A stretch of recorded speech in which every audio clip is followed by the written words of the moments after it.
Сегодня состоялась церемония закрытия Дней культуры Республики Татарстан Российской Федерации в Туркменистане. В рамках церемонии во Дворце Мукамов Государственного центра культуры Туркменистана была организована выставка декоративно-прикладного искусства татарского народа.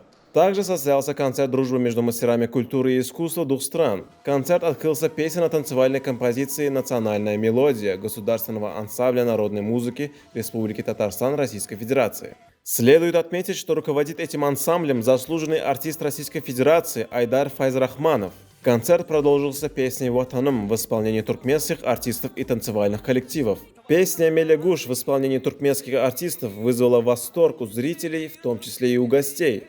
В ходе концерта танцевальные коллективы двух стран совместно исполнили туркменский национальный танец «Кучтепти».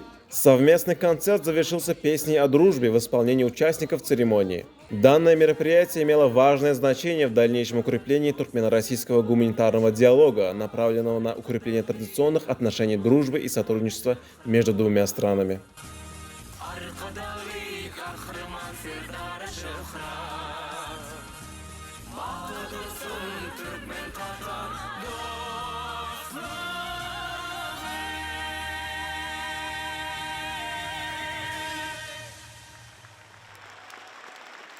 Hürmetli tomoshachilar, qadrli do'stlar, hurmatli туганнар, Turkmeniston һәм Россия Федерациясенең Татарстан Республикасы сәнгать әһелләре концерты шуның белән ахырына якынлашты. Безне шулай җылы кабул иткәнегез өчен сезгә бик зур рәхмәт.